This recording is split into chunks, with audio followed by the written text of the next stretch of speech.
We're on. Welcome. I guess we'll give maybe 30 seconds for people to finish logging on. In the meantime, let me just take care of a few administrative things. One, we do have interpretation. So if you go to the globe, you can select English, or we finally got Ukrainian, so we don't have to do Portuguese. So select the language of your choice. And then also, of course, we will have Q&As, which you can then use the Q&A function. And then we will get to the questions. Again, it's my pleasure to welcome you to the first in our foundation, U.S.-Ukraine Foundation, new series of Ukraine in Washington and Beyond events, which we are inaugurating today and will go through April 2022, about one a month. Recently, the United States and Ukraine set out the elements of their strategic partnership, each with a working group. And today and tomorrow, we will be discussing issues out of two of the three working groups of the strategic partnership. In the second half of January, we will cover the third working group, which is democracy and the rule of law. And oh yes, and we will also cover energy, which is part of the economic transformation working group. When we started planning this program, our intent was to flesh out further the key areas of what will become the 2022 priority recommendations for assistance to Ukraine by our Friends of Ukraine network in support of the strategic partnership. However, given the dramatically increased threat level to Ukraine created by Putin, some of the session in the next few days will focus on recommendations for immediate action, not only to respond, but to take proactive measures. For some of you who may be joining us for the first time, I think it is important to note that many of our participants are members of the Friends of Ukraine Network who are addressing issues on an ongoing basis, not only as members of the Friends of Ukraine Network, but also within in their body of work, within their organization and the various think tanks that they represent. So this is not a conference where we get wonderful experts together for an excellent discussion, but with little or no collective follow-up. No, for our participants, this work goes on 24/7.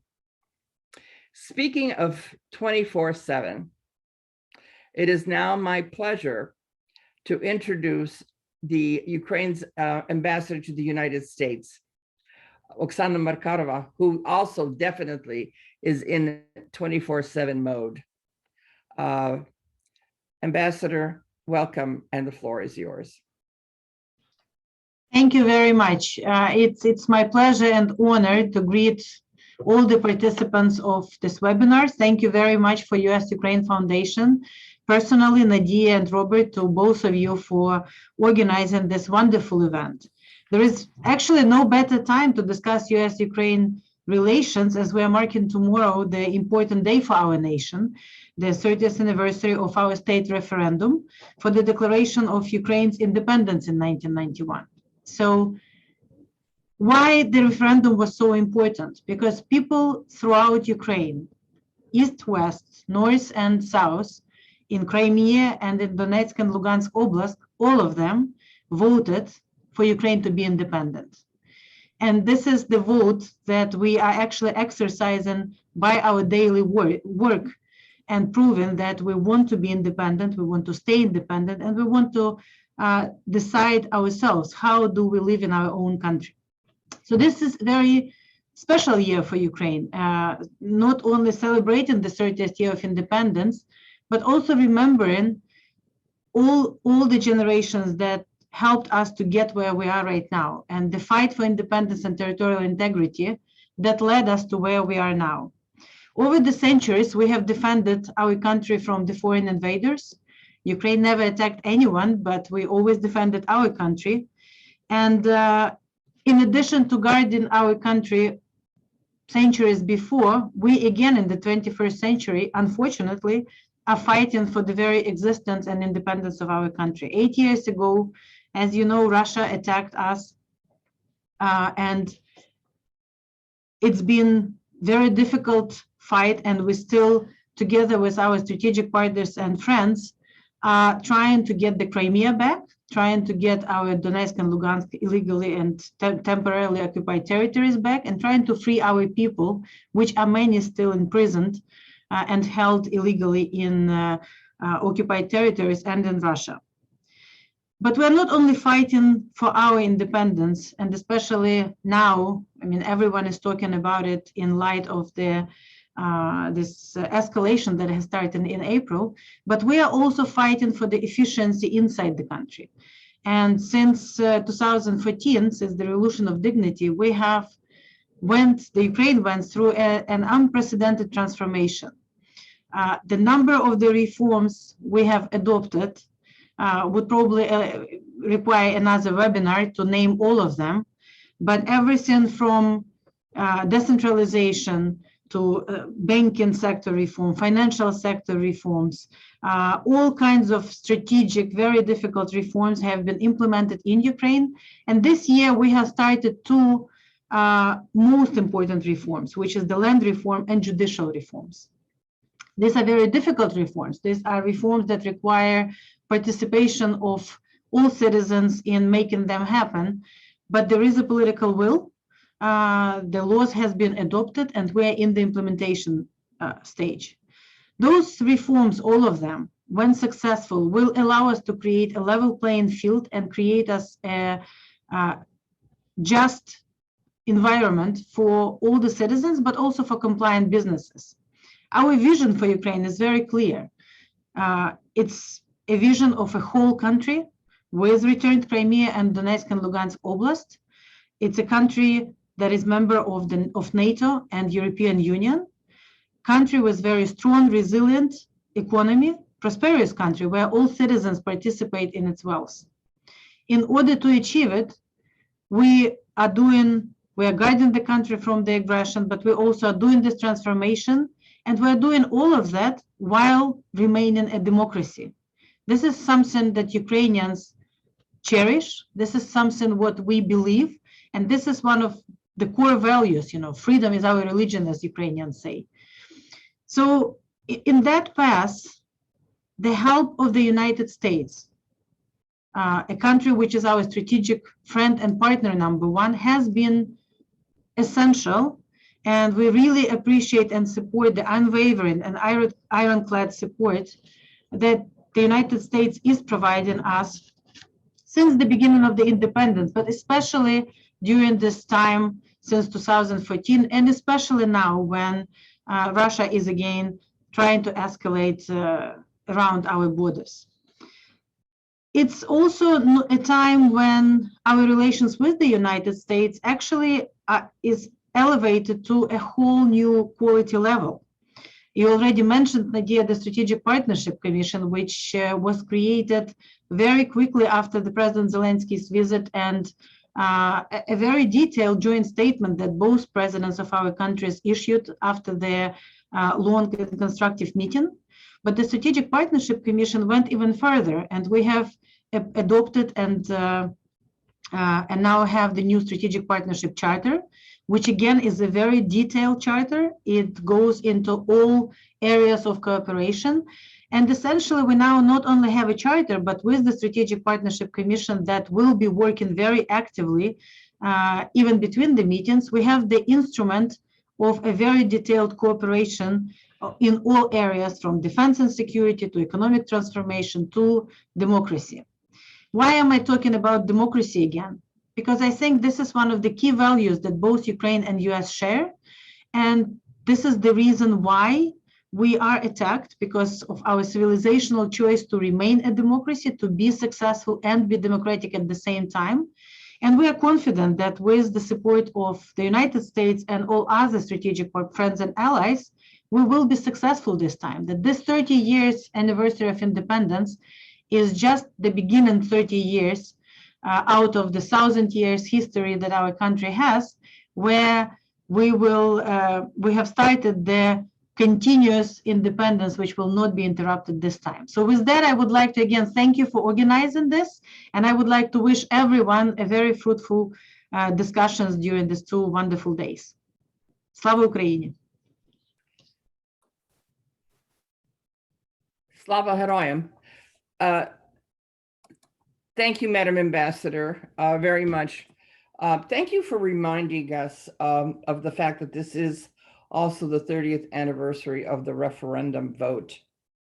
And several things that you've mentioned, I think, bear or could use some additional, I guess, emphasis about Ukraine's struggle for independence, which will not cease, and that this miraculous 30 years is just the beginning.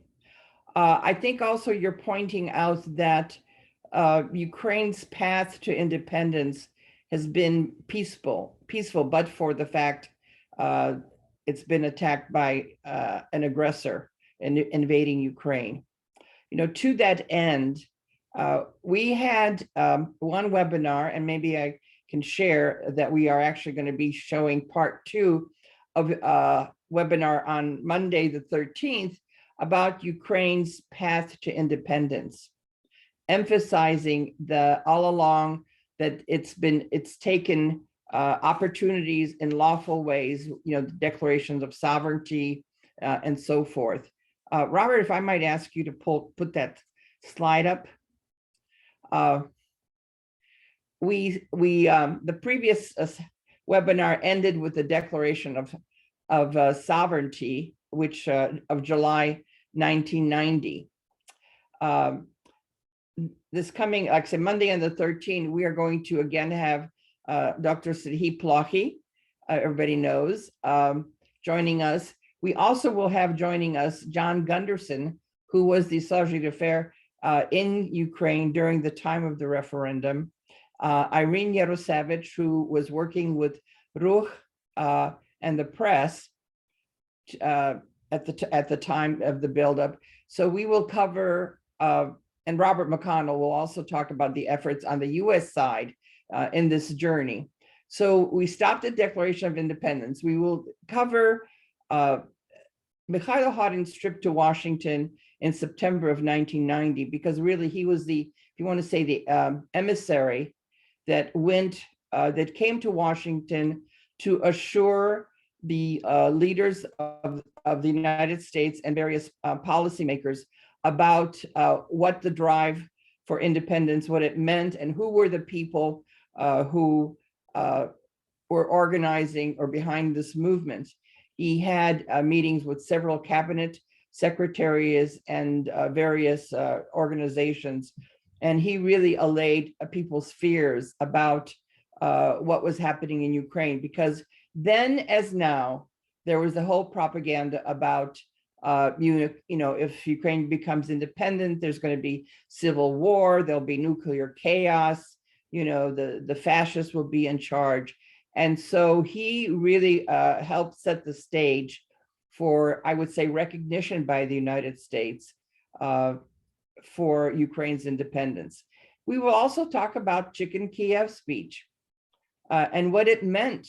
And actually it had a very, it was very important in so many ways. And actually I've called it that it was a blessing, because it helped the uproar that followed the speech really help again put a focus on in a positive way of what was going on in Ukraine. And then we talk about the actual vote for independence within the Rada, which is a very interesting history in terms of how the leaders of the democratic movement Ruch were able to basically get the Communist Party members to go along with this vote for independence. And why the requirement for the referendum? Because Ukraine was the only republic that required a referendum to legitimize the Declaration of Independence made by the parliament. And so again, talking about really the organizational effort it took. If you think about it, Declaration of Independence was August, and the referendum vote was on December the 1st. And there's some interesting dynamics to cover historically, if you're going to call it the ground game, about people going out to eastern Ukraine to allay people's fears about what independence was. And frankly, how it was that the communists were persuaded, I guess that would be the most diplomatic way, to support Ukraine's independence, the referendum. So a very interesting history that we're going to cover there. And ending, of course, with the inauguration of the first president of Ukraine, Leonid Kravchuk. So I hope people will tune in. It's an important history, but again, underscores Ukraine's path to civil society's fight for independence by all peaceful means available to them. I didn't get a response whether our panelists would be ready to start a little bit earlier, so I feel like I'm filling in time. Madam Ambassador, would you possibly be open to questions? I'm sorry, I didn't ask you ahead of time. So I don't know if we have any questions.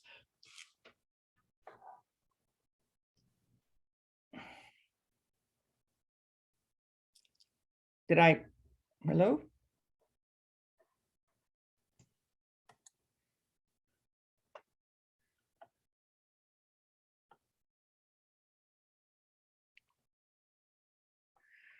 Well, I guess we just have a few complimentary and thank yous to the ambassador. I mentioned that this is the first of a series, and I already talked about what we're going to do in January. In February, we're going to have a major conference or webinar on the issue of veterans and the issues and what kind of assistance we can provide. And Madam Ambassador, I'm going to recall that I was privileged to be one of people. I see John is already online, to join Congresswoman Marcy Kaptur when she had the meeting with President Zelensky. And I recall that when Marcy asked President Zelensky what kind of assistance, additional assistance would he look to for Ukraine, he brought up the whole issue of veterans. And so we formed a working group within Friends of Ukraine, and Deborah Kagan is going to lead that. And I think Ambassador Taylor is going to join that. We're also, I think, going to include the whole issue of the prisoners that are being held. And you had a wonderful webinar, or excuse me, discussion at the embassy with the prisoners in Crimea. And also then you also held an event with the journalist that has been released but held hostage in the, I guess, secret prison of Donetsk, and the horrific, the book he wrote describing the horrific things going on. March will be, of course, Shevchenko month. And I think what's going to be important there, perhaps it'll be an opportunity to remind Mr. Putin that, you know, Ukraine's striving for independence, and it goes way back, and we can cite Shevchenko, right, when he asked, when will Ukraine have its Washington with fair and just laws? And certainly that was before there was a CIA or, you know, foreign assistance program. So this is not, Ukraine striving for independence comes from within. It's not, they don't have to import it. So I see John is here already, and I presume the rest of the panel is here as well. So the first session, John, can you? I think Sandy, we have Sandy here. I'm not sure, and we have Bob here. We're waiting for Deborah and for Andre. But if you're done, I suppose we could start with our current two. Well, we can just have a general discussion before the rest of your panel gets here. Okay. So John, I don't know if you heard my earlier remarks, but I was saying that, you know, this is the task force members like yourself are doing this 24/7. And so this, your participation in this conference is just one element of the ongoing work that you and Sandy, and of course, everybody else on the panel are doing regarding some of the current issues, as well as long-term required, assistance that we want to provide in support of the strategic partnership. For sure. I mean, we are in touch with people in the administration, people in the Ukrainian administration, and of course, we're doing a lot of work publicly beyond this event, which of course is a wonderful forum. Yes. And of course, the panel will have later with General Breedlove, the same thing goes with him and members of his panel who are in constant communication, not only, like you said, with the administration here and in Ukraine, but also you all are also in touch with people in the various capitals that are important in US in relations with Ukraine. So Absolutely. it's like I said, 24/7. You head up the Eurasia Center at the Atlantic Council, and of course you have headed up the Friends of Ukraine National Security Task Force for the last several years. I see Deborah. So again, without further ado, I turn over the platform to you. Thank you, John. All right, thank you.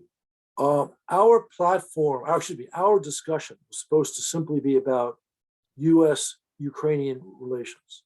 And of course, we will cover that. But it's hard to simply start with that in the wake of what's been happening the past 5 or 6 weeks on Ukraine's border. We've seen a reprise of Moscow's effort at intimidation and perhaps more by assembling perhaps as much as 100,000 troops along the border with Ukraine, both directly opposite Donbass and a little bit to the north of that, so those Russian troops can move as easily into Belarus as into Ukraine.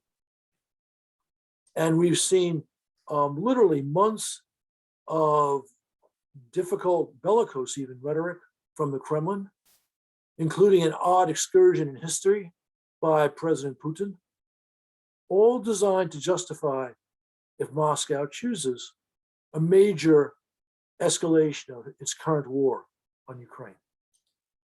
So we will spend a good portion of this panel talking about what Moscow is up to, the response from the United States, also the United States' role in drawing out the proper response in Europe, and what can be done about this. And again, as we go through these issues and perhaps a little beyond, we will get to real depth about the US-Ukrainian relationship. So with that as an introduction, I see we still don't have, well, let me introduce the panel which also needs no real introduction. We have Ambassador Sandy Vershbow, a former Assistant Secretary of Defense, a former Deputy Secretary General of NATO, Ambassador to Moscow, Ambassador to NATO, Ambassador to Seoul, South Korea. Truly extraordinary resume, who, even more important than that, understands the danger of the Putin challenge to the United States, to Ukraine, to the West in general. Something that sadly I can't say about all of our former ambassadors to Moscow. We have Bob McConnell, who also needs no introduction, a former Associate Attorney General back when the Gipper was in the White House, and a very strong presence on the US-Ukraine relationship for 35, 40 years, including close relations with someone who's no longer particularly welcome in our circles, and I won't go beyond that. Bob knows who I'm referring to. And we have Deborah Kagan, a long-term State Department official, arguably the most impactful US State Department official at her level of anyone in certainly the last few generations in the department. She was in the senior executive service, but she got there by having substantial impact on national security issues at much more junior levels. And finally, rounding out our roundtable, not quite with us yet, but he still has 4 minutes to be on time, Andriy Zaharanyuk, for a brief time, an extraordinarily innovative Minister of Defense in Kiev. He got that job because lots of smart ideas about Ukraine's national security. And even after his departure, he's continued to be a font of ideas on national security. So I see my filibustering time is up. We'll have to start the actual conversation. And while I'd intended to lead with Andriy, we'll start with Sandy.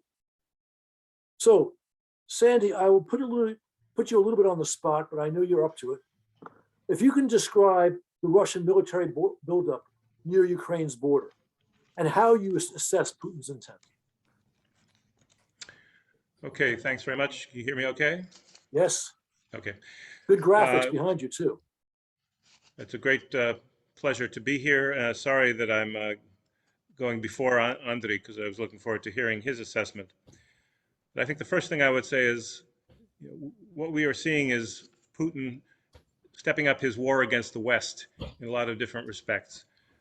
He's testing and probing for weakness, whether one looks at the manufactured migrant crisis in Belarus, weaponization of gas, fueling Serb nationalism in Bosnia and in Kosovo, and of course mobilizing massive forces to the north, east, and south of Ukraine, poised for potential large-scale invasion on short notice. The administration taking this very seriously, upwards of 100,000 troops, a lot of mechanized units. I can't give you the detailed breakdown, but Andriy, I'm sure will fill that in.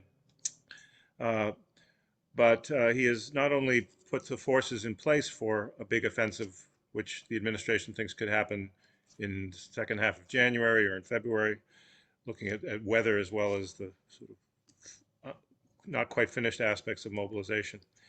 But it's not clear that Putin has actually made a decision to act, but he certainly laid out a variety of potential justifications for an attack, including the pseudo-historical claims to Ukrainian territory, the narrative of Ukrainian intransigence in the Donbass negotiations, the neo-fascist policies that they ascribe to Zelensky and his government, and of course, hyping the NATO threat to Russia posed by NATO's presence inside Ukraine and the increasing de facto integration, as Russia calls it, of Ukraine into NATO, even without membership.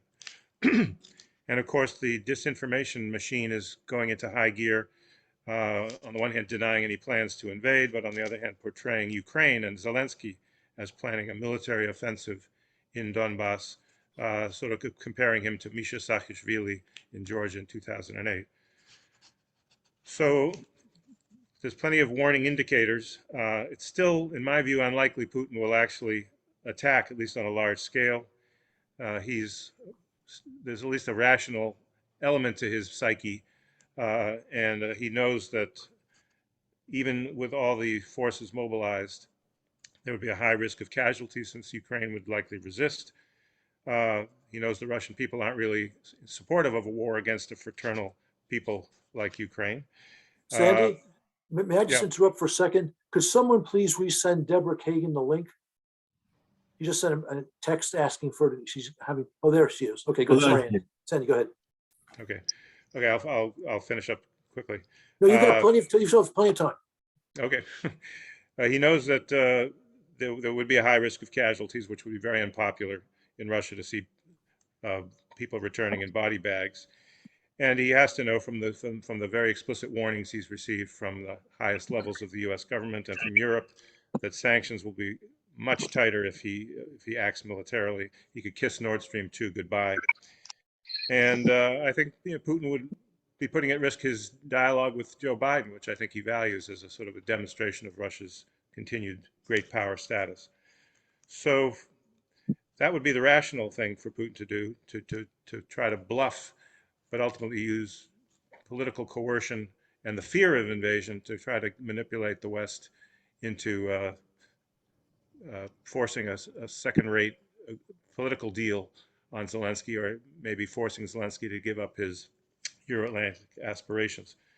But I think we know that Putin, when it comes to Ukraine, isn't entirely rational. It's an emotional issue. He disputes Ukraine's legitimacy, certainly the legitimacy of its borders, which were supposedly established by Soviet leaders. He's resentful of Ukraine's existence as a sovereign state, and he may just feel that as NATO does deepen its relationship with Ukraine, as Ukraine becomes more resilient, he may be losing Ukraine forever, and that could lead him to go for broke against what would seem to be the logical thing to do, and unleash these forces that are mobilized, including, even as in the view of administration analysts, seeking to partition Ukraine, occupying Ukraine east of the Dnieper, sealing off its Black Sea and Azov Sea ports, and settling in for a protracted and expensive military occupation. Again, I don't think Putin's made up his mind one way or the other, and he may hope that by scaring the West, scaring the Ukrainians, he can get at least some major concessions without actually firing a shot. And I think that's sort of where we are now. Okay, here, what Sandy, will be is still hard to answer. may I ask you to describe what the U.S. reaction thus far has been to this saber rattling from the Kremlin? I think overall the administration has reacted quite firmly, quite quickly. I think because they, on the one hand, the Russians may have been trying to manipulate us by revealing all this military preparation, but on the other hand, you have to take it seriously. The capabilities are very significant, even if we can't fully gauge Putin's intent. So I think they raised the alarm, made a diplomatic full court press with the Russians, sending Bill Burns, the CIA director, and a former ambassador to Russia, to warn the Russians as well as to gauge their intent. Other high-level diplomacy has been ongoing, including the chairman of the Joint Chiefs of Staff talking to General Gerasimov, National Security Advisor Sullivan talking to his counterpart Patrushev.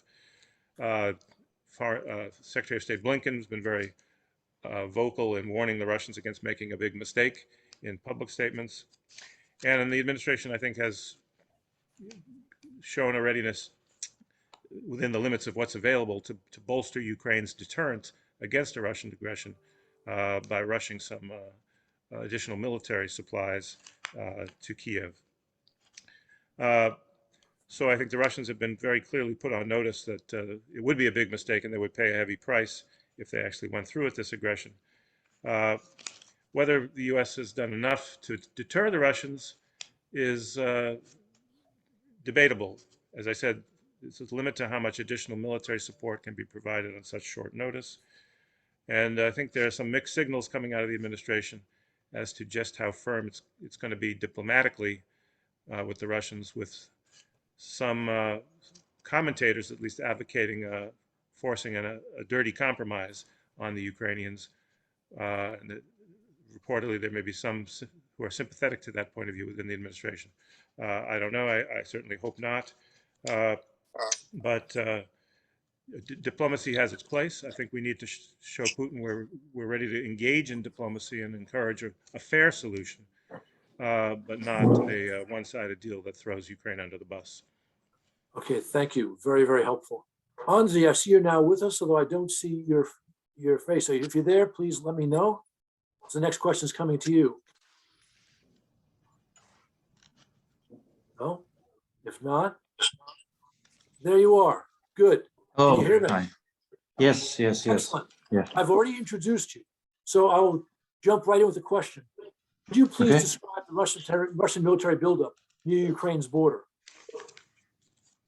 We have all kinds of various units, which I normally described as battalion tactical groups, and they are collected through pretty much the whole border of eastern side of Ukraine. So altogether, this is under 100,000 troops, as it's estimated, and there is constant movement back and forth. And essentially, what we also see is a navy buildup in the Sea of Azov. There is a transfer of the boats and the ships from the Caspian region.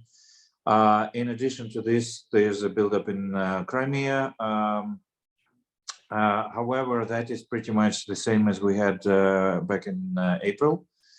And that's it. And so altogether, in the eastern side of Ukraine, we have around 100,000 troops right now.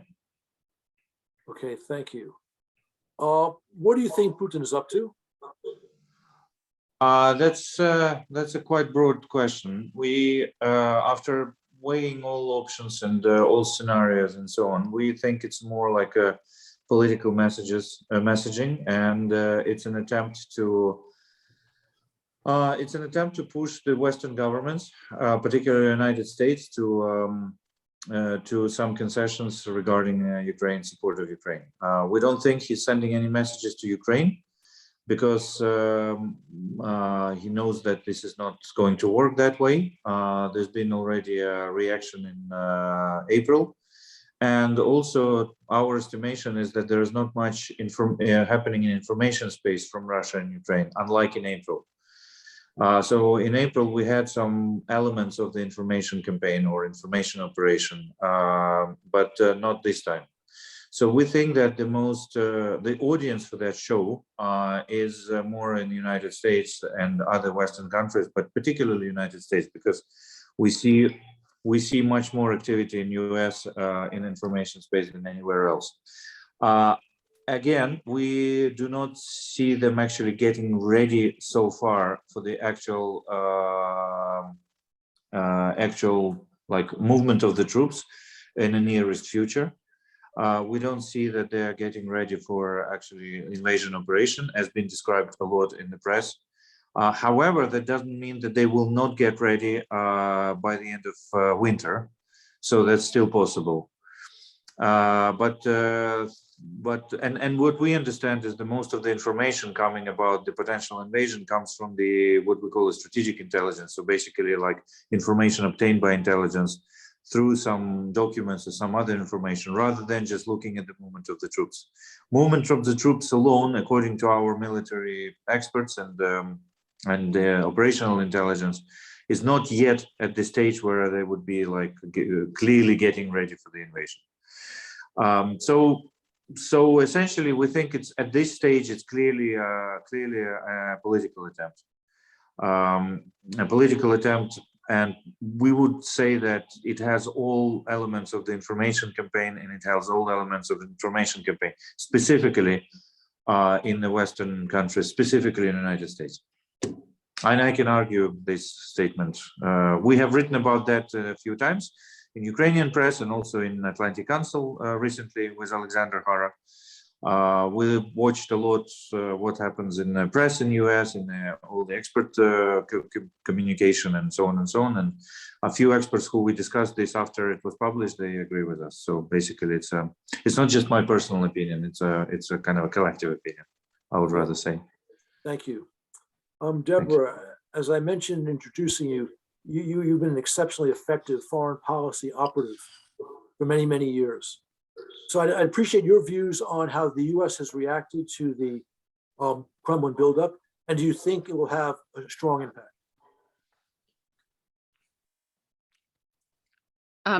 I apologize. My internet went down briefly, so I had to switch to 5G. So I apologize. I'm going to quote Ambassador Vershbow, who may not remember this quote, but while out at Embassy Moscow back in the day, he said to me, "Concern is not a policy." And I'm quoting that because I noticed that that's what we've heard from the United States administration, a lot of concern and a lot of hand-wringing. And I don't think Putin takes this administration very seriously. I think that at the outset, when it had denied doing any serious sanctions on Nord Stream 2, and then again when more recently Secretary Blinken went to the Hill to try to object to new sanctions on Russia, I think that much like in the Obama administration, this administration has put getting a new agreement with Iran as primus inter pares. They want that agreement. They need Russia for that agreement. And I think this plays into it. And so I think what they might think is a delicate balancing act is being viewed by Russia as a sign of tepid behavior, and not behavior that is going to risk anything on behalf of Ukraine, unfortunately. So I believe that if I'm Vladimir Putin, I don't really have to invade, and as Ambassador Vershbow said, have casualties and the like. All I have to do is let the West think I'm going to invade, and that will be enough for them to capitulate to demands like turning over Crimea in perpetuity to the fake Russians who they call, upstarts, or who they refer to as, dissidents. So I believe that I agree that I don't think Putin needs to invade to get his results that he wants. And I think that we look at sort of that impending disaster, we wring our hands collectively in the West, and then we say, what will it take to edify Vladimir Putin so he won't do the wrong thing? And I think this is just wrongheaded. I have a saying that I like to use, that when world leaders convince you that they're going to do something nasty, you ought to believe them. It's not to say, oh, they don't really mean it, but I think all too often, when Putin says, this is my backyard, when Putin sends intercepts, when Secretary of Defense Austin is visiting Ukraine to intercept 2 US B-61 bombers in the Black Sea, and that's really quite an insult to do while the Secretary of Defense of the leader of the free world is in Ukraine. When Putin says you have no right to do any operations out of the port of Constanța in Romania, which is a NATO ally, because that's our territory, you ought to believe him. He's laying down a red line for you, and unless you cross that red line and make it clear to him that you don't accept it, he will continue to go further and further. So I do not think the Russians take this administration seriously, that it really is willing to do something on behalf of Ukraine that would be meaningful.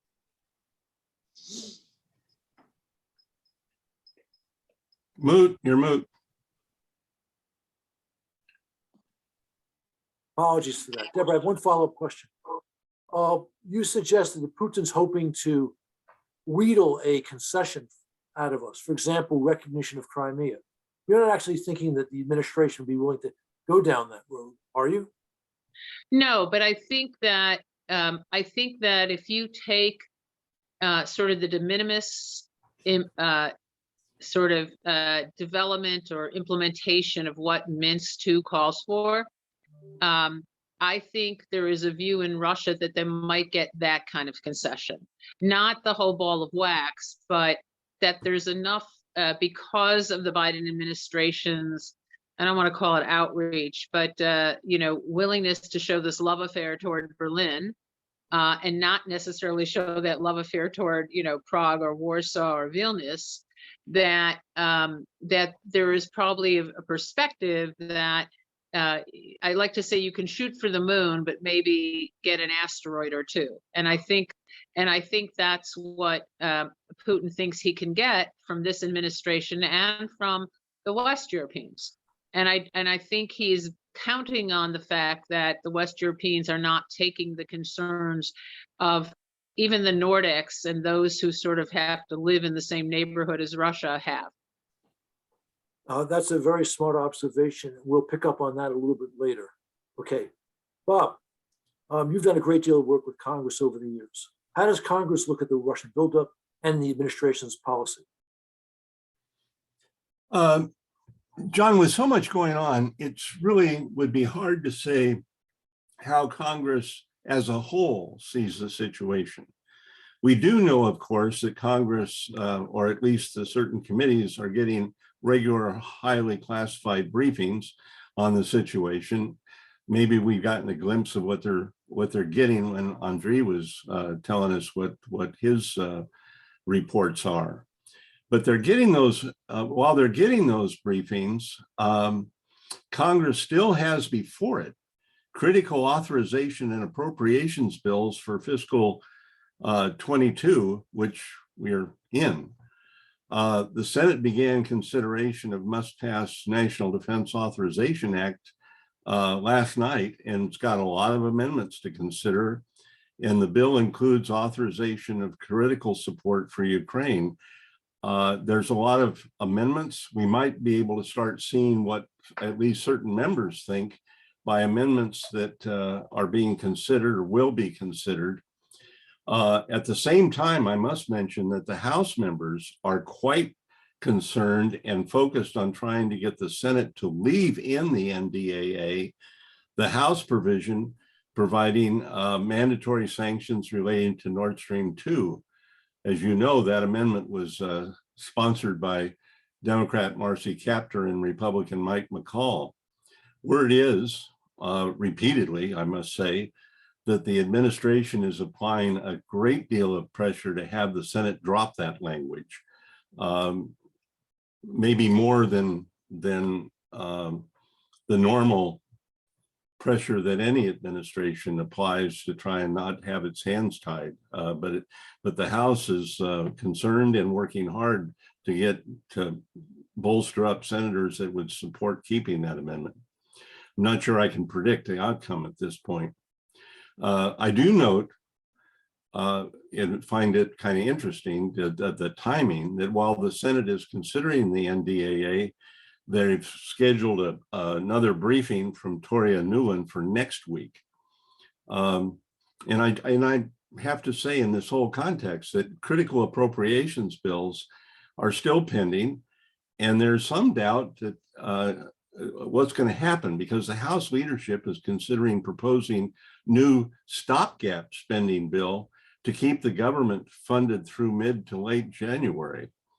The deadline for them to do this is this Friday, the 3rd.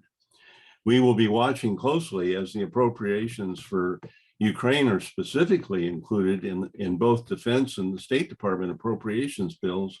And a number of members are looking at offering amendments to increase funding due to Russia's aggressive behavior that we're talking about. It's outside the bounds of your question, John, but just right here, I do want to insert one little thing that I think is of interest to us and hopefully to our audience. A former member of our Friends of Ukraine network, Mike Carpenter, has been confirmed to be our ambassador to the OSCE, and he flew to Switzerland this weekend. I think, Mike, as we all know, is an expert, well-versed in the region and a strong supporter for Ukraine. I'm anxious to see what impact he might have. And I do mention that he is very concerned about how we respond to Russia. I'll leave it at there for now, John.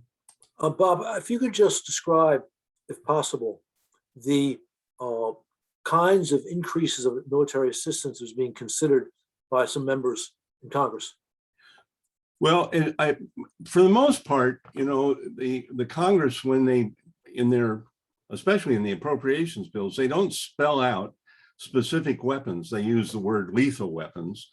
And sometimes in the conference report, they'll list, the kinds of things they're talking about. What I'm hearing, and that may be fed because of the Friends of Ukraine, your task force, National Security Task Force recommendations, that they're looking at more command and control units, looking at more javelins. Air defense is critical, but it's complex because it's layered. We can give them Stinger missiles, but that only goes so high. Then you've got another level of missiles. And there's no way, you also have the Ukrainian Air Force. And as we recommended in our 2021 recommendations that are still pending up there and we're still talking to them about, you can't strengthen, build the Ukrainian Air Force into a fighting machine overnight. The standard, whatever plane they eventually use, the standard NATO plane, is the F-16. As General Breedlove points out, it takes 5 or 6 years to have a pilot ready to go to work with an F-16. What we recommended in the FOUN recommendations was that we start training pilots. Let's get underway. And then there's time to worry about the high cost of planes and how to get them there and so forth. And I've had conversations with staff, and I don't know that the language will be in there, but they are concerned and talking to the Pentagon about something to, get some pilots, start training them so that we don't start later and have another 5 years out in front of us. It's hard to say exactly, but I also would add, there's money. You can get things there now before that bill gets passed, but the NDAA is going to give us and give members of Congress a kind of a roadmap of what we can and should be doing going forward. Okay, Bob, thank you. I would just note for our audience that Senator Lindsey Graham has spoken about providing real air defense systems, and including perhaps Patriots, but that's something to be watching, not to be expecting at the moment. All right, Andre, are you still with us? I see your slot, but I don't see you. If not, we will. I'm here. I'm here. Okay, good. Good. I just All right. took off the video. I'm here All all right. the time. No Good. worries. Okay. So my question for you is, what is Ukraine's reaction to the Russian military buildup? And if Russia launched a major operation, could it expect to face a partisan war on occupied territory? Well, of course, we're talking still about the size of the of what may happen. So we have number of scenarios, and the most widely discussed scenarios are either some kind of a regional operation or on specific location. And there could be a number of activities in order to distract the forces. The biggest problem of Ukrainian armed forces, as pretty much everybody knows, is that the fact that they are all focused on the operation in the east of Ukraine. And so right now we have a system of rotations which are going for years. And essentially, most of the capable forces going through the east of Ukraine operation, joint force operation regularly. And it would be difficult, for example, if we have a whole number of areas where the activities require presence of the capable forces. So basically, stretching armed forces is the biggest issue for the land command. That's why we were very concerned about the Belarus, because it obviously opens up another additional 1,000 kilometers of the border. Now, so question is what Russia aim, and that's the answer how Ukraine is going to reply. So if Russia aims for, let's say, a city or specific location or specific district, like for example northern part of Crimea, where we have this water channel, for instance, then the regular armed forces would be enough to address that.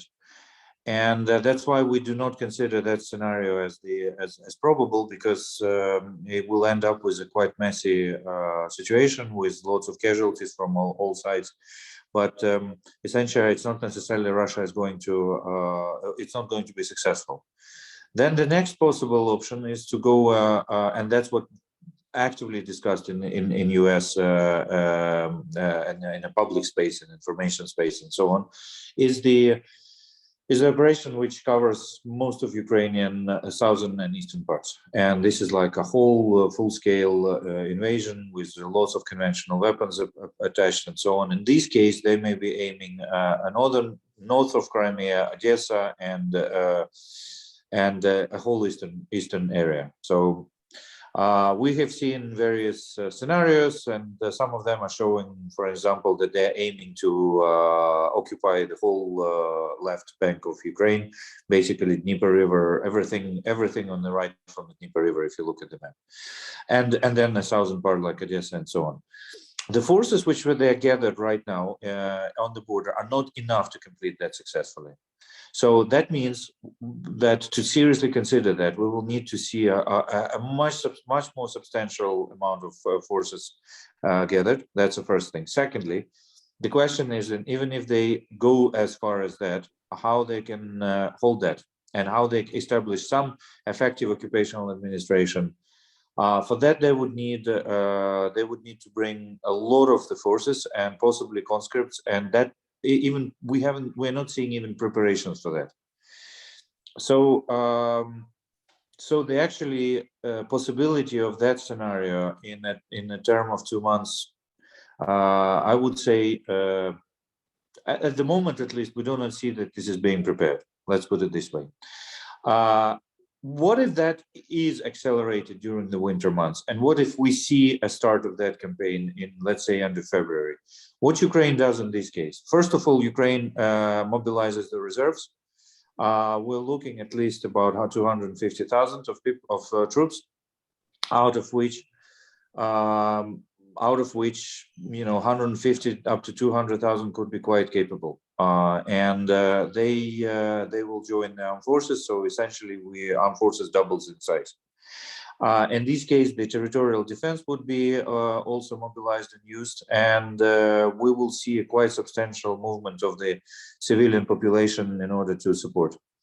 I cannot say all details right now, but with one of the Western partner, which we are currently working with, we are doing a research project on the resilience readiness, basically, of Ukraine, and so that still needs to be research. That research still needs to be completed, but we do see a lot of groups of society which are ready to basically mobilize, ready to start attracting resources, ready to apply all kinds of in-kind contribution and so on in order to support the armed forces.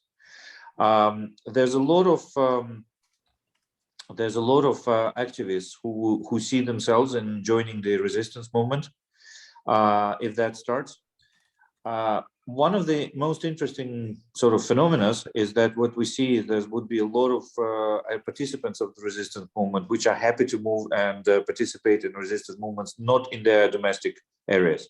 So, for example, the troops could be, the groups could be from, let's say, Kiev region or Western Ukraine or Central Ukraine, and they're quite happy to go in Eastern Ukraine to participate.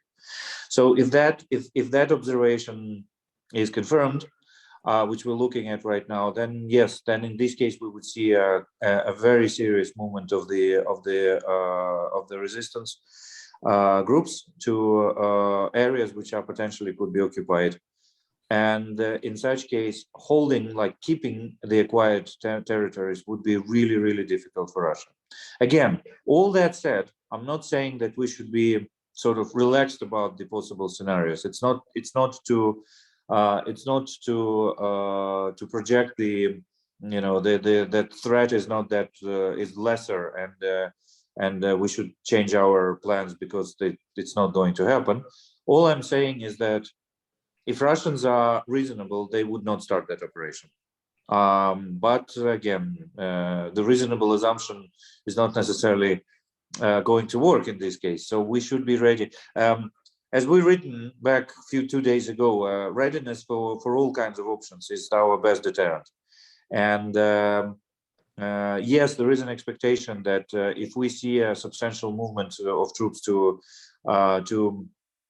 Ukraine, that we will see a very serious resistance back from the civilian population and from the let's say prepared resistance groups, military groups. Like volunteers and also the ones which are basically part of the armed forces, which would turn into a resistance movement. Also, importantly to understand that in the case they would like to hold the large chunks of territory of Ukraine, they would need to bring troops to hold the territory and to control the territory, which have never been to any kind of a real combat action. So because as we know, most of the Russian troops which actually seen the action, they are quite limited to the experience of, let's say, Syria and Eastern Ukraine, and these are not all troops which they need to keep their territory. So they will have a lot of inexperienced people, which gives a certain reasonable expectation that our resistance might be very effective. Let's put it this way. Okay, thank you. Andrei, another question for you. Sure. How has Ukraine reacted, or what is Ukraine's opinion regarding the U.S. response in this crisis? Yes, Are that's they actually satisfied? that's the biggest worry. That's the biggest concern. As soon as many activists and analysts, journalists, and so on realize that in US there is a consideration about the what the response should be, and taking into account Nord Stream 2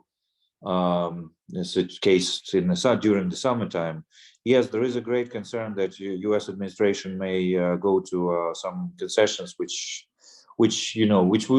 we here in this forum, for example, certainly wouldn't advise it to do. Essentially, we have an opinion that there is a direct consequence link, like a direct cause and effect link between Nord Stream 2 decision and the current buildup.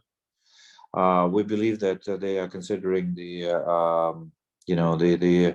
certain change of focus of the administration as a window of opportunity, and yes, there is a great risk that the response may not be that effective as it should be. A very important thing which we didn't write, but I would suggest verbally to look at, is the report from Chatham House called "How to Deter Russia." So a little spoiler alert: you cannot deter Russia through concessions. So as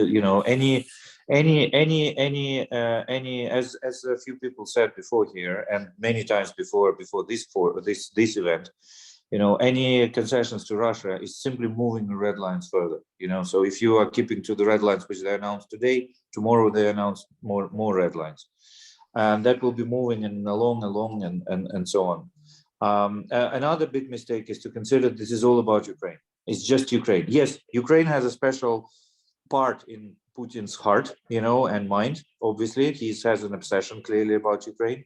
But we have lots of cases over the last year or year and a half, or years, where he was behaving extremely abruptly and very aggressively in other regions, which have nothing to do about Ukraine. And also, obviously, Crimean buildup is not that much about Ukraine only. It's about projecting power in the Black Sea, Mediterranean, Europe, and so on.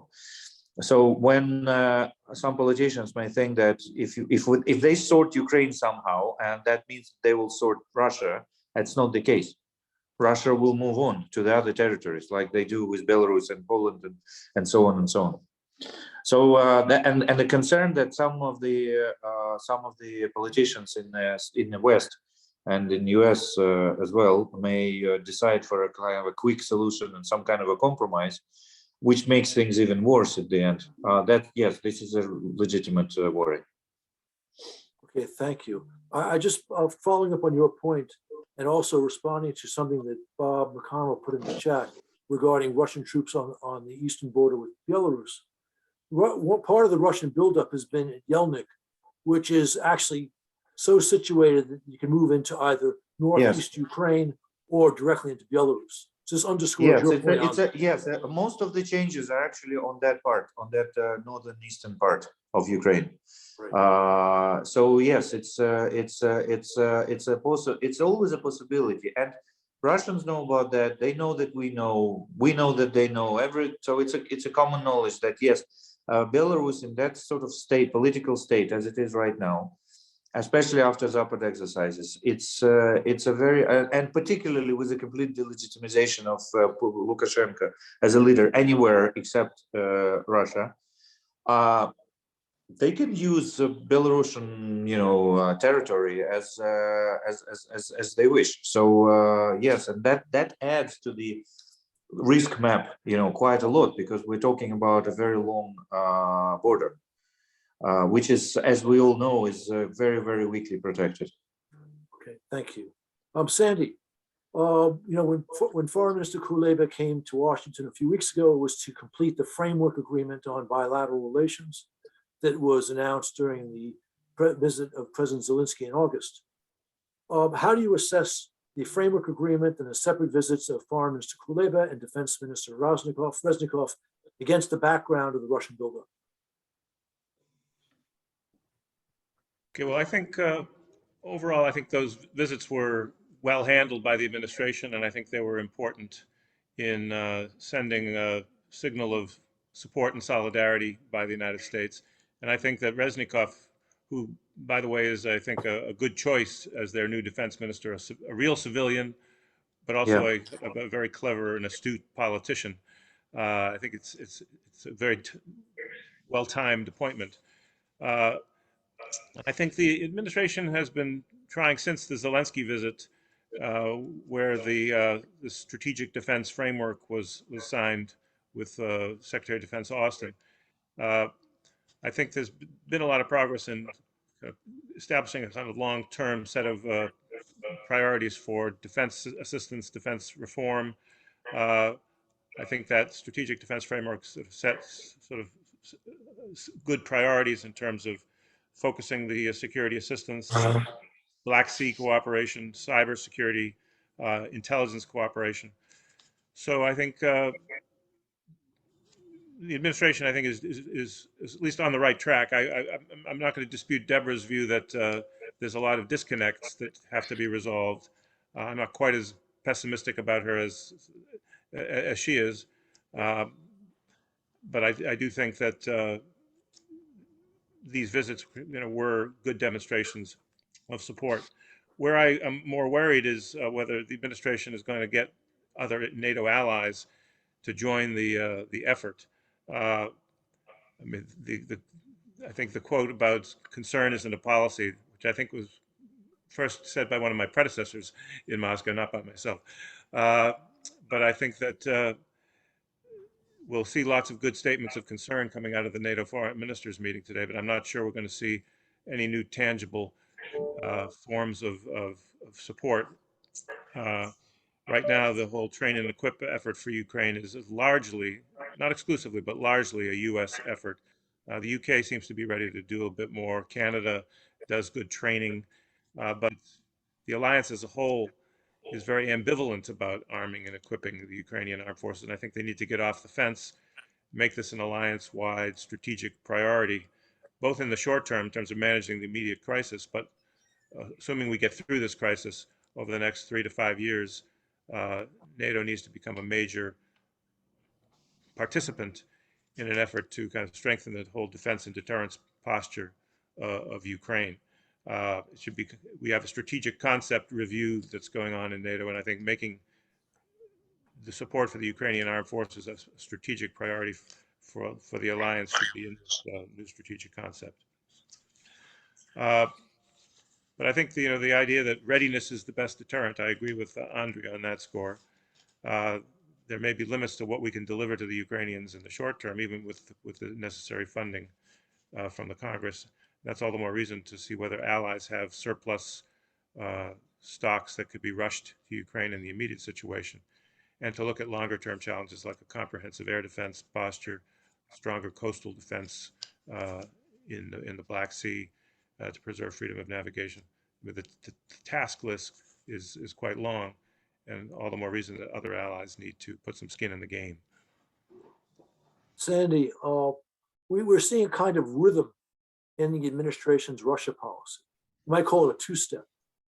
In the spring, we responded quickly and forcefully to the Russian buildup. And then the next thing you knew, we were planning a summit with Putin. We're seeing something similar now. We've seen a strong response to the buildup, and now we're talking about another summit with Putin. Do you think this is wise? Well, I think it depends on what the overall messaging is as we pursue this. I mean, engaging with the Russians is fine, but that report that Andriy mentioned says engage but do not appease, and I think that's the key. It may be prudent, given the Russians' ability to complete this mobilization and attack relatively quickly, to induce some restraint or delay, at least in the Russians' decision-making, while we can better help Ukraine prepare for the worst, give Ukraine more time to mobilize those reserves that Andrei was talking about. But I think the key is to avoid any preemptive concessions to the Russians, rather to stick with principles. So if we're going to pursue any more active U.S. diplomacy with Russia, it be based on a fully coordinated position with Ukraine rather than ramming some of the more controversial Russian positions or even allied positions such as the Steinmeier formula, forcing those down the throats of the Ukrainians. But having a dialogue with the Russians, I think, is always good for alliance management. It's my experience as a veteran of NATO, showing our allies that we're prepared to pursue a balanced diplomatic solution can make it easier to sell them on tightening sanctions, stepping up military assistance to Ukraine, than having no diplomatic track. So I hope that that's all the administration is doing, that it's not about any kind of sellout of Ukrainian interests. Okay, thank you. I see Deborah's raised her finger. In fact, Deborah, I'm coming to you next. So do you want to comment on that? Then I have another question for you. I think, yes, I'm not surprised that Ambassador Vershbow and I sort of differ on, and I wouldn't call it pessimism, but I would say that Putin and the Russians, as do the Chinese, tend to look at American and NATO actions in a totality, not as discrete elements. I think that we tend to think that we can separate our negotiations in Iran, the attack on U.S. forces in Al-Tanf in Syria, where Russia had a part of that, and there was no response from the administration, and the list goes on. And I think that Russia tends to look at all of this in totality, not as individual sort of discrete actions, even though our preference, the Biden administration's preference might be to say, we can do Ukraine over here, we can do Syria over here. But the fact of the matter is, Russia is playing an outsized role in Libya right now, which is antithetical to a lot of what we said our interests are in the UN. What's going on in Syria is antithetical to the safety and security of our own forces, and Russia plays a role in that.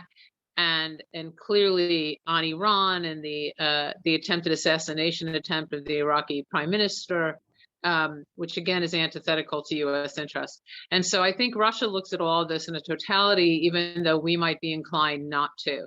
So I think that's an important point. The second point, getting to what Sandy said, is I think NATO has to make a decision whether it is truly a Black Sea power, whether its members are. There are members of NATO who are on the Black Sea, and I don't think that we have heard enough strong, even statements on the fact that it's not just freedom of navigation, because the Black Sea, of course, has implications for the Eastern Mediterranean in terms of moving energy assets as well, because that is the facilities, that is the way the ships go. So I think NATO has to be stronger about saying what it says about the Black Sea, Romania, Turkey, etc., who are there. I think that it has not responded forcefully enough, with the exception of what the Brits did with their ships and what the Dutch did with their ship as well, in terms of making a point on freedom of navigation, both of which received terrible responses by Russia. And the U.S. was virtually silent on that as well. So that's just my general response to that. You know, the Black Sea is loaded with NATO members, and NATO needs to be much stronger on that point. And finally, just getting back to the NATO piece, as Sandy said, they're doing their strategic doctrine review again. I don't think it is helpful in this context for the Biden administration to talk about reopening the use of nuclear weapons, or how would you perceive using them and what would happen. I think it sends a really terrible signal at this point to Russia that the US is equivocating on the utility of its nuclear deterrent. And I'll that's my initial response. Okay, thank you. Deborah, along the same lines of your general argument, but a different subject. At the same time that Blinken was doing excellent work persuading Europeans to join the effort against Russia, he was also active on Capitol Hill, trying to persuade Senate Democrats to kill the amendment on the National Defense Authorization Act that would sanction Nord Stream 2 without waiver provision, point that Bob made earlier. Is this a consistent policy, and does it have any impact on our deterrence of the Kremlin?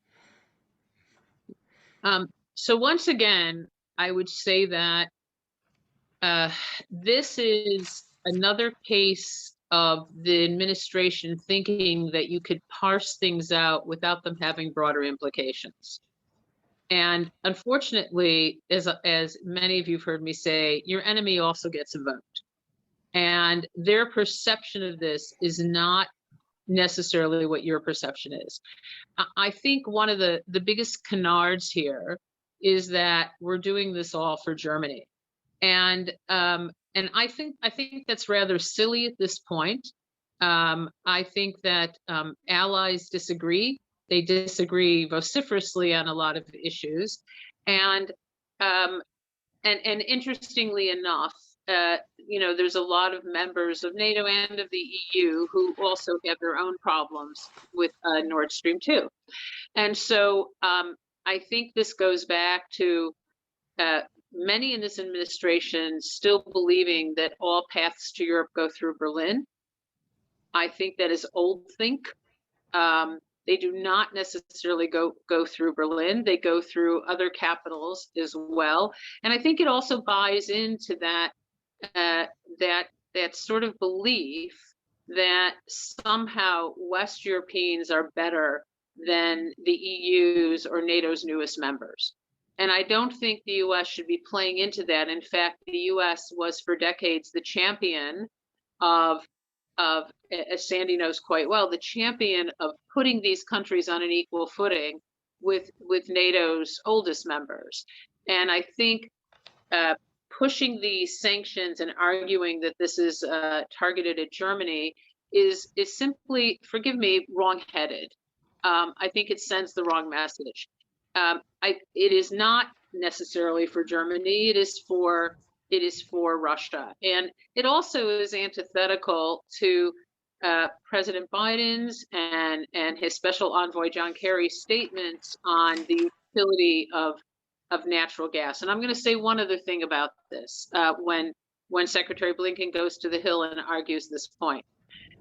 I think that the single biggest contradiction here that has Putin sort of humming gleeful tunes is that when the United States says that somehow climate change only happens above the US and not above other places, and then goes tin cupping to the Russians for upping their oil production numbers and for more gas, and that when the United States was energy independent a year ago and now is going to import a good 25% more gas and oil than it has just in the previous 2 years, and I'm not even including the pandemic stuff here, that sends a message to Russia that we need you more than you need us.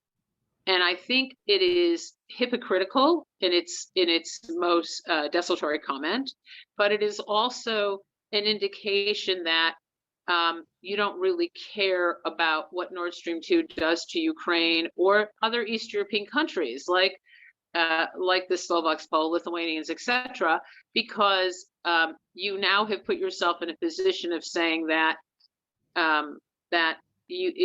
we're going to import more things from Russia and we want you to up your production numbers.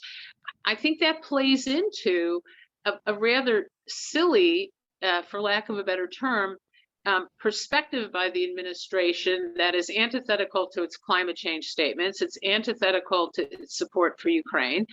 And it implies that somehow Russian gas and oil is better than anything that we can produce and doesn't infect the environment. So I just throw that out there is if I'm a member of Congress I'm saying these are a bunch of really mixed messages that on the face of it defy logic. Okay, Deborah, thank you very much. All right, we've had a lot of peculiarities surrounding Nord Stream 2 and what US politics. One of them was the unusual phenomenon of President Zelensky tweeting that the US Senate should approve the amendment to the NDAA added by the House. Bob, in your judgment, was this a plus or a minus for Ukraine? John, I don't really think it. I just think it's sailed out there. I don't think the people in Congress, they may have known about it. I've talked to at least 4 staffers of critical members who didn't even know there had been a Zelensky tweet. You also, I think the question is, does it impact support for Ukraine? I don't think so. I think that maybe Kiev ought to focus. I'd say this other times in other situations. They ought to focus on the fact that they have in Washington an ambassador and an embassy who we hope that professional diplomatic team is making sure that appropriate members of Congress know where Ukraine stands on this amendment and other matters. I don't think the tweet really, it went out there, but it didn't land anywhere. And I don't think it has affected anything. Okay, thank you. It sounds like you may be not unhappy with that result. You don't have to answer that. Well, there are ways. I'm sitting here looking at the screen and talking to people that have been in the diplomatic corps, and I think that's where it ought to be left. The president expressing his view on an internal working of a foreign legislature. I'm just not sure I see the place for that when he's got he's got a diplomatic team to make those contacts and so forth. I'd save his gunpowder for messages directly with the White House. Okay, thank you. There has been, Andre, this is for you. There has been increasing talk of the US joining the Donbass negotiations in some form. It seems that the administration is interested. It seems that the Russians are interested. And of course, Kiev is interested. So how does Kiev react to this talk? You have to unmute yourself, please. Sorry. Yeah, it's very positive, and there's been discussion about this for at least a couple of years already by this time. So yeah, if this is going to happen, that's obviously a big plus, at least because here is the biggest issue which we have so far. Let's kind of make a step back, because this is more like a step which question is where are the negotiations generally? Negotiations are stuck. And negotiations are stuck because the parties have exactly opposite strategic goals. So Ukraine has strategic goal to continue develop as an independent European democracy. Yes, not without hiccups and not without problems, but at least this is a general direction which Zelensky team is quite strongly supporting. Zelensky is very active on NATO. He's very kind of pushing the NATO agenda, and one of the key tasks to the new to the Vice Prime Minister of Euro-Atlantic integration, to new Minister of Defense, is to keep on very aggressively, in a good sense of this word, to push the NATO, the whole NATO agenda and the roadmap and so on. So obviously that's not going to go well with Russia, which just announced that it's one of the key red lines for them. And in a springtime, in a summertime, in Putin's article, we can read the general view that Ukrainian sovereignty can only exist in partnership with Russia, which slightly contradicts to Ukrainian constitution and everything else. So but maybe, Andre, you could ask them to move the capital of the United Country to Kyiv.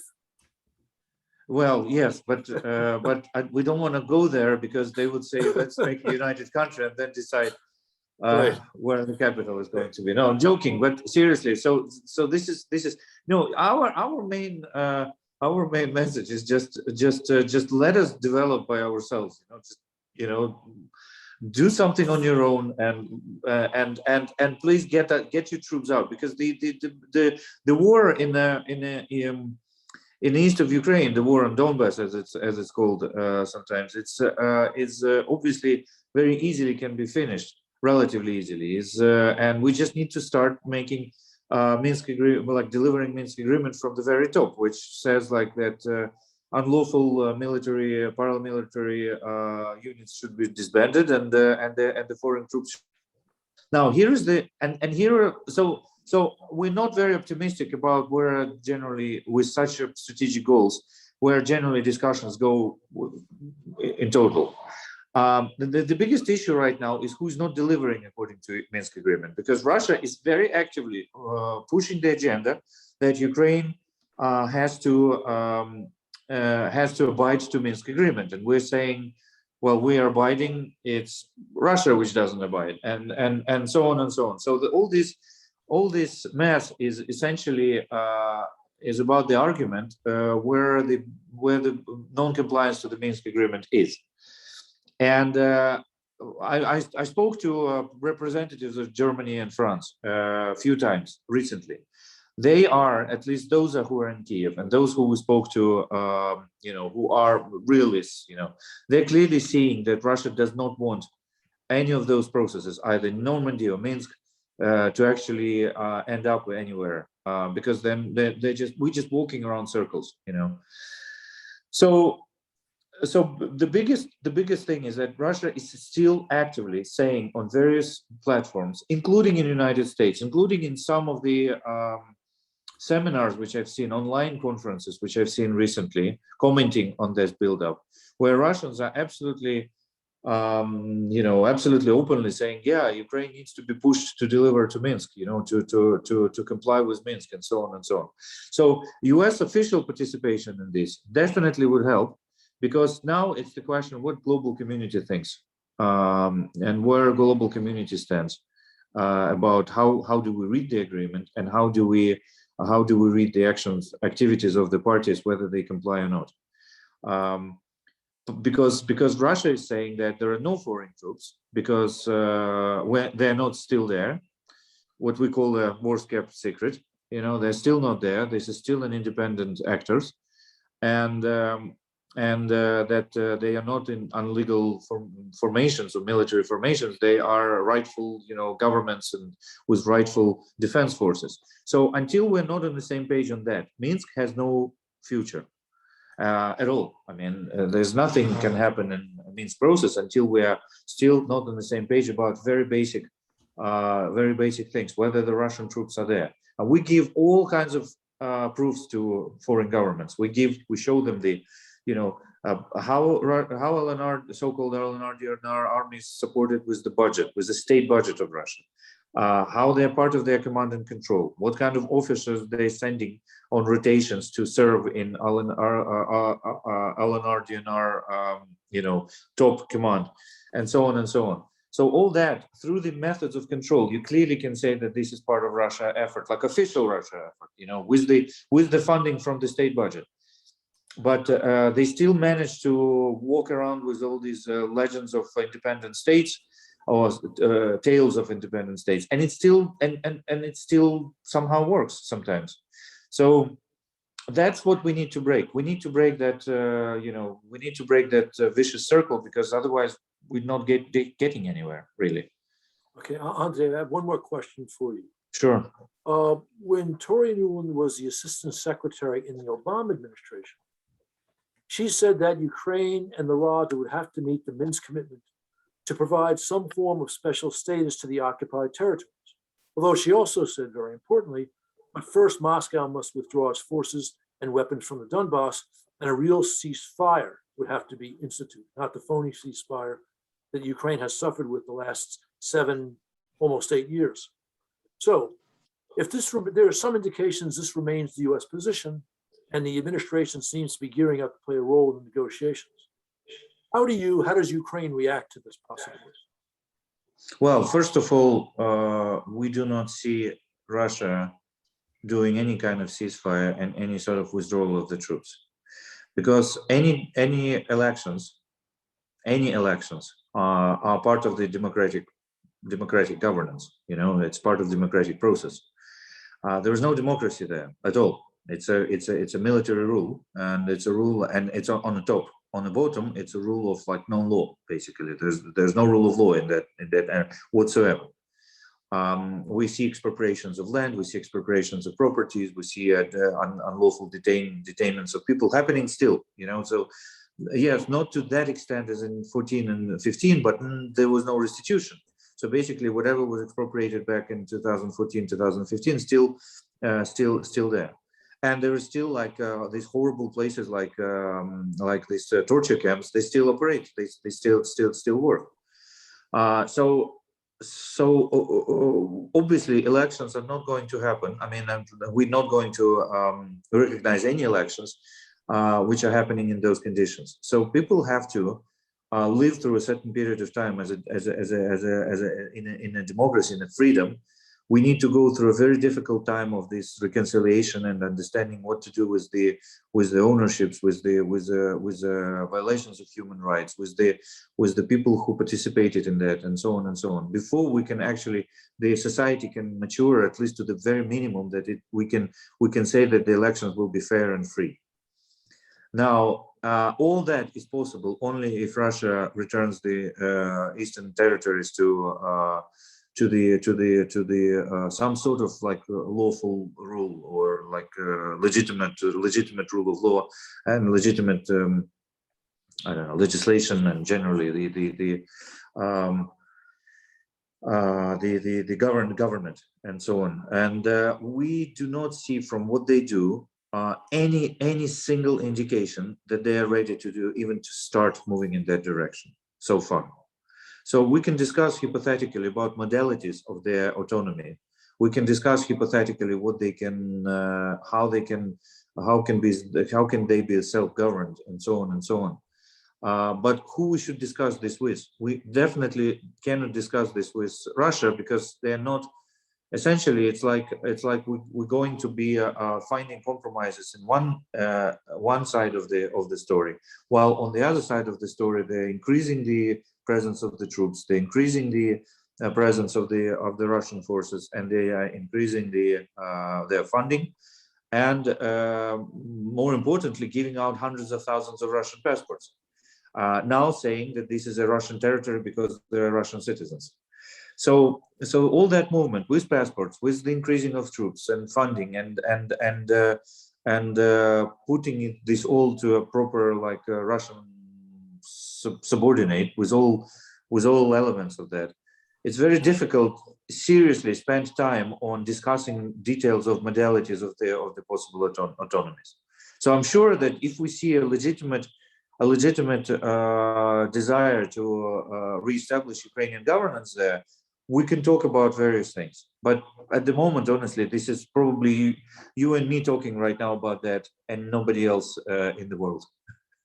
Well, there are others, but your point's well Yeah, taken. I understand. I'm exaggerating, obviously, but I'm saying that there are very few people, and certainly not in those areas, and not really in Moscow, from what we know. Okay, thank you, Sandy. There is speculation that some in the Biden administration want to stabilize the relationship.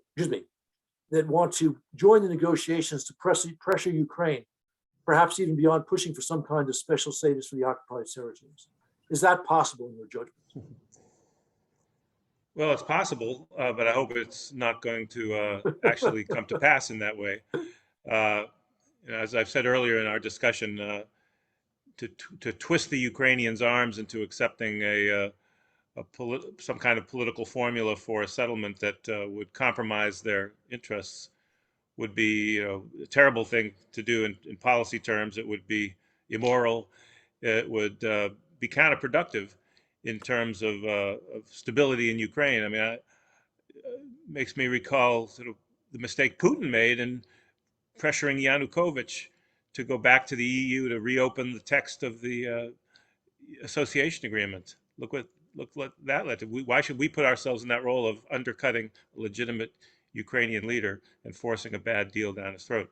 That being said, I do favor the U.S. taking the reins in the negotiations, either with or even in place of Germany and France.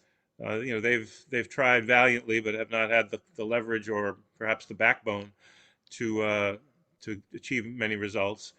And at least for now, the Russians don't feel they're under any tremendous pressure to negotiate seriously on a political settlement. They might behave a bit more seriously if the U.S. were at the table and they saw this as part of a broader improvement in relations with Washington. But I think that what we need to do is work with the Ukrainians on some kind of diplomatic initiative that would pass muster among those who care about Ukraine's real sovereignty, that would not just end the violence, but roll back the aggression, including the passportization and other things that the Russians have done to establish facts on the ground. The Russians keep saying Minsk is sacrosanct. You can't change Minsk, but they're the worst offenders in changing Minsk. They haven't lived up to the ceasefire heavy weapons provisions, which are supposed to happen first under Minsk, and they're all very happy to try to change the basic question of who are the interlocutors under Minsk. Minsk says it's Russia and Ukraine.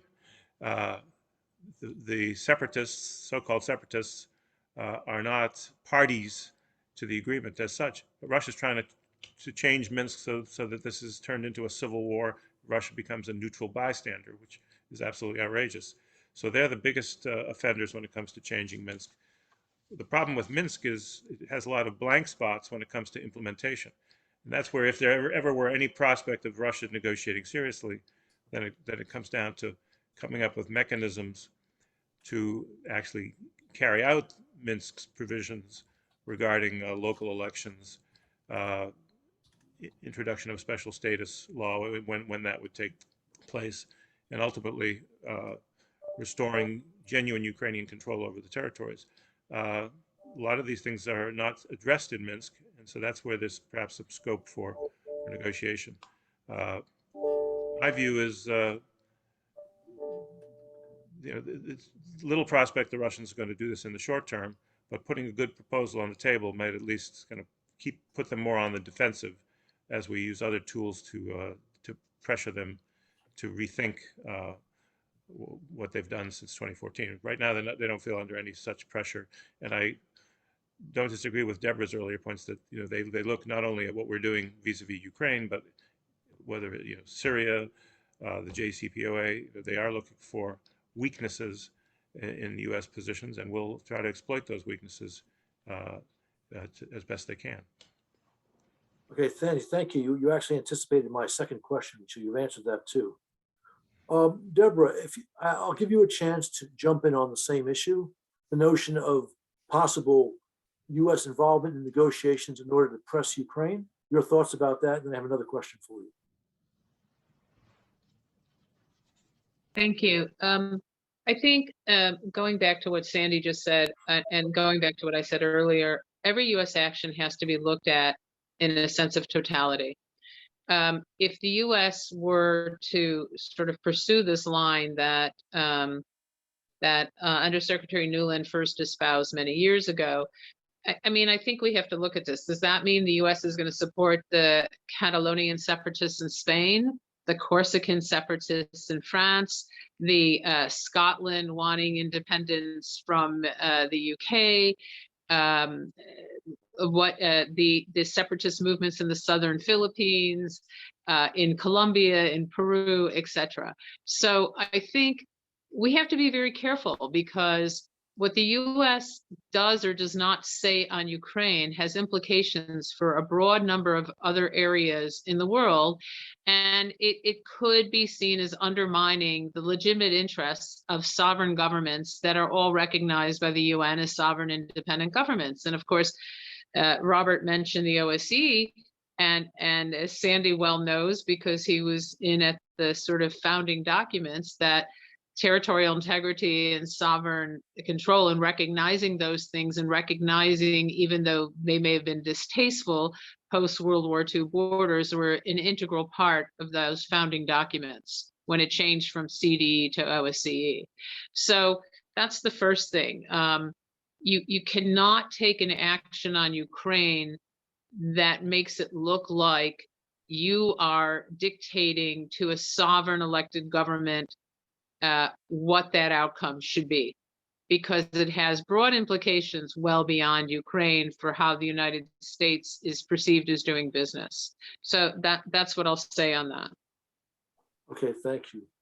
I think it might be useful for this audience, Deborah, if you might address how U.S. support for Ukraine serves American interests and fits into our overall foreign policy in Europe and elsewhere. Because sometimes we are accused of simply focusing on Ukraine's interests as opposed to American interests. Yeah, I think there's enough both pundits and members of Congress on the left and on the right who there's really very little daylight between them in terms of this let Russia be Russia. Why are you messing with China? These are not in our strategic interests. Let these guys do whatever they want to do. But the United States needs to project and decide whether it supports the territorial integrity and the sovereignty of nation states, whether it understands and continues to support that invading and occupying another country is just wrong. It's just wrong at the base of it. Forget about the deadly consequences, but endorsing or in some way impugning that sort of behavior is okay has broad implications for whether the United States is a legitimate nation state.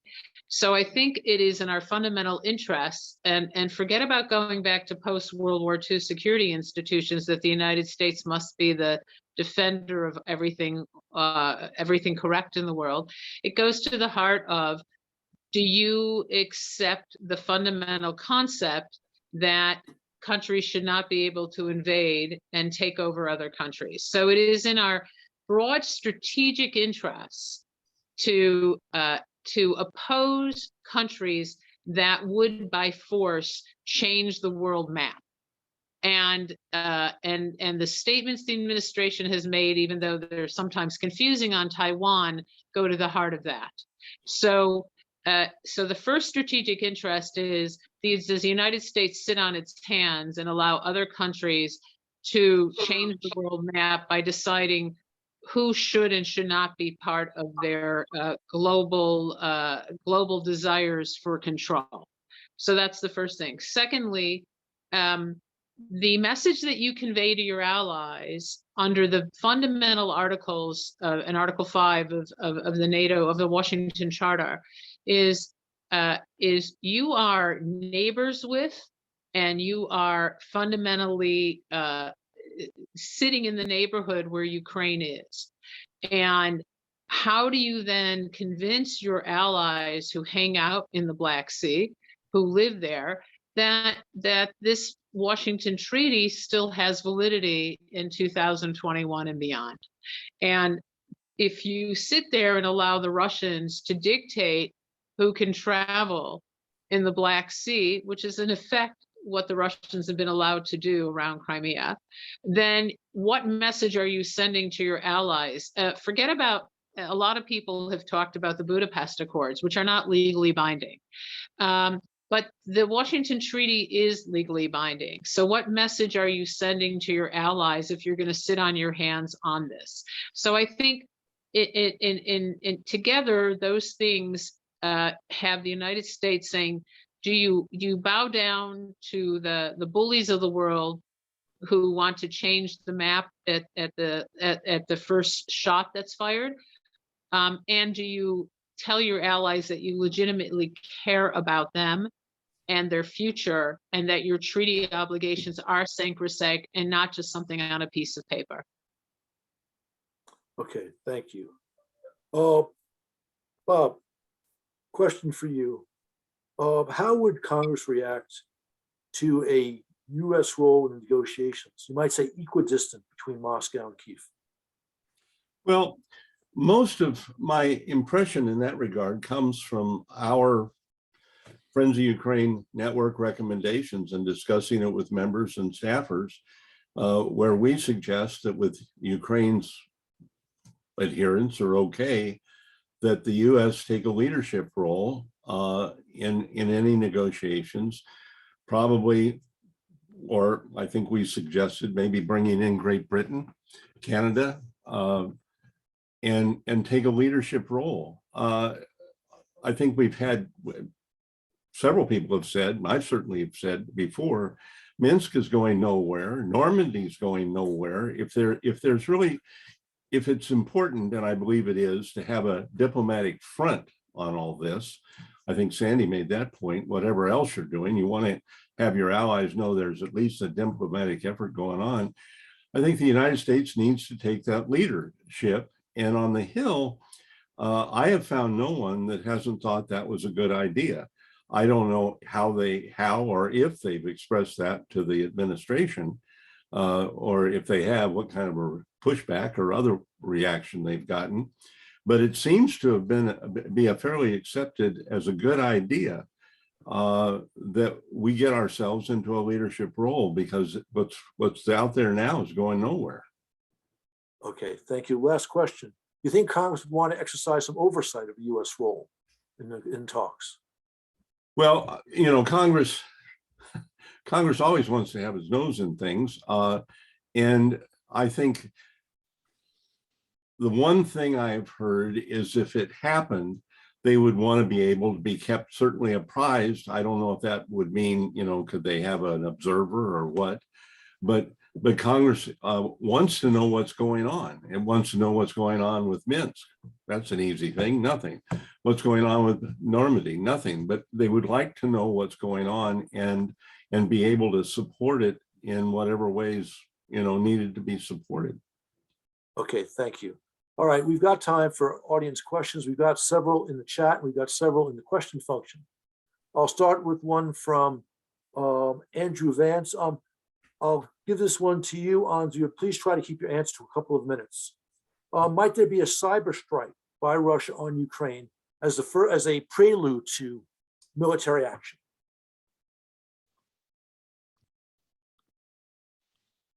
Who's the question to? Andrew, this is a question for you. Well, we have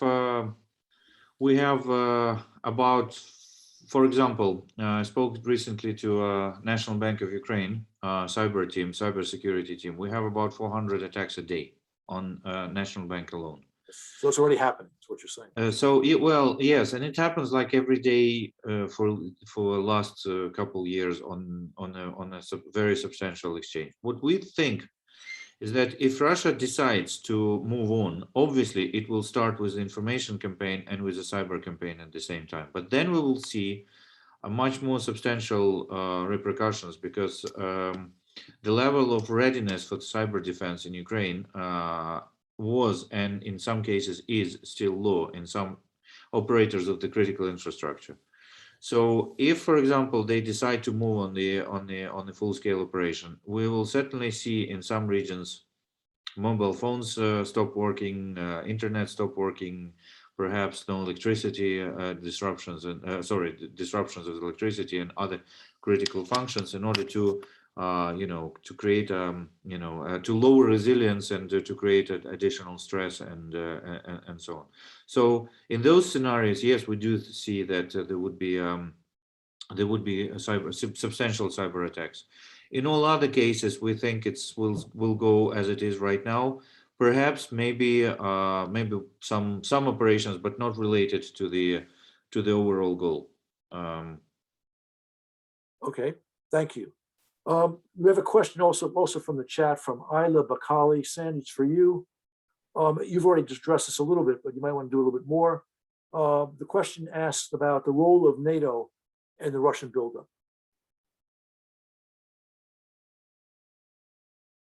Yeah, I think NATO has been saying the right things, including the almost daily statements by Secretary General Stoltenberg, warning the Russians of consequences. But as I was saying during our discussion, I think NATO could be doing more in terms of tangible support for Ukraine.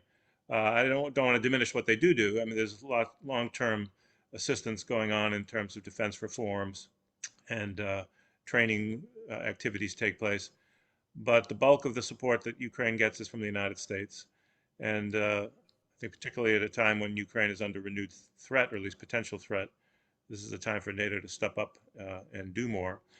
And I think especially because NATO continues to go around in circles on the question of Ukrainian membership. It's been promised, but there's no clarity as to when it will actually happen.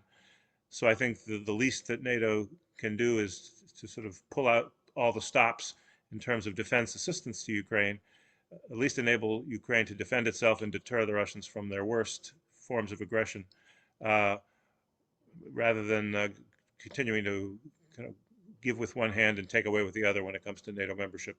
And that includes membership action plan, which also is going nowhere, as to my regret. But we should get NATO to do what is feasible in terms of equipping and training Ukrainian armed forces. Okay, thank you. The next question is from Natalia Maya Polyushkevich. Deborah, I'll give this one to you. She asks, what is the point of kissing the Nord Stream 2 goodbye if Putin invades Ukraine? What actions besides sanctions are going to be taken as of now?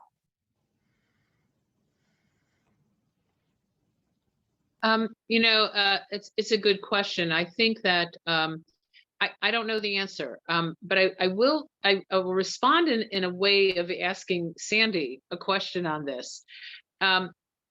Could one of the things that NATO do in response to this, putting Nord Stream 2 aside, is there any consideration, or do you think it would be wise to give consideration to a joint NATO naval presence in the Black Sea? For example, NATO's done this before in anti-piracy missions. They've done this off the coast of Libya before in the East Med. Do you think it would be, and to me, it's a show of force, and not necessarily to do a shooting war, but to make a statement that if NATO were, instead of just having individual countries like the UK and the Dutch to do freedom of navigation operations, what if NATO qua NATO decided to do a freedom of navigation routine Black Sea patrols there? And that is one thing I think that has more cachet than the occasional individual country doing something. And sort of as a NATO a part of NATO regular operations. And in answer to that question, I honestly don't know what the United States would do in terms of a response if Russia went in, other than sanctions. I don't think this administration has the stomach to do more than just sanctions, but that's me. But I would really like to look at, is there something substantive here that NATO can do militarily to show its support for Ukraine as a sort of preemptive action against the Russians? Sandy, you want to jump in? Sure. I think there have been efforts to establish some kind of joint task force or standing NATO presence in the Black Sea, NATO qua NATO, but it's unfortunately not been subject of consensus with the Black Sea members of NATO, much less with the alliance as a whole. Turkey feels very proprietary when it comes to the Black Sea with the Montreux Convention, and there have been proposals to establish some kind of even headquarters or subordinate headquarters in Constanza, which has again been blocked by Turkey. So, but I think it's a good idea and would demonstrate NATO as a whole is stepping up to the Black Sea security question in more than just a kind of a token ad hoc fashion. But perhaps this crisis could at least nudge things forward. Turkey does seem to be kind of shifting a bit and wanting to play more of a direct role in supporting Ukraine, which is a big shift from the fact that they haven't even endorsed the EU sanctions since 2014.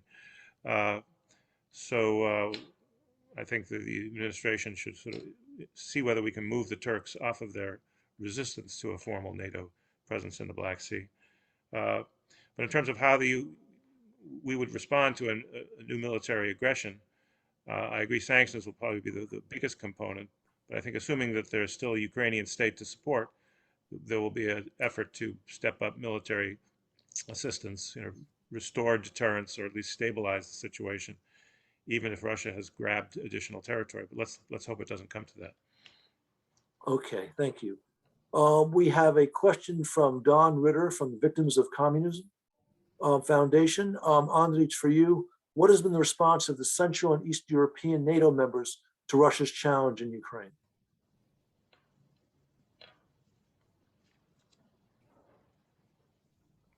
You're muted.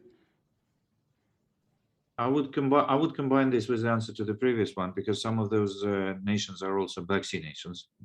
So the situation is this: the biggest issue was the increasing capabilities in the Black Sea, NATO capabilities in the Black Sea, is the Montreux Convention, and which allows the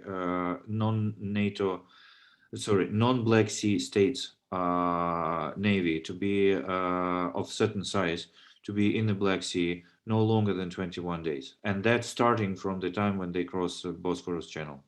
That's the biggest issue of creating some sort of fleet of Black Sea NATO fleet of other nations in the sea. And there's very little we can do to bypass that convention. There were discussions even on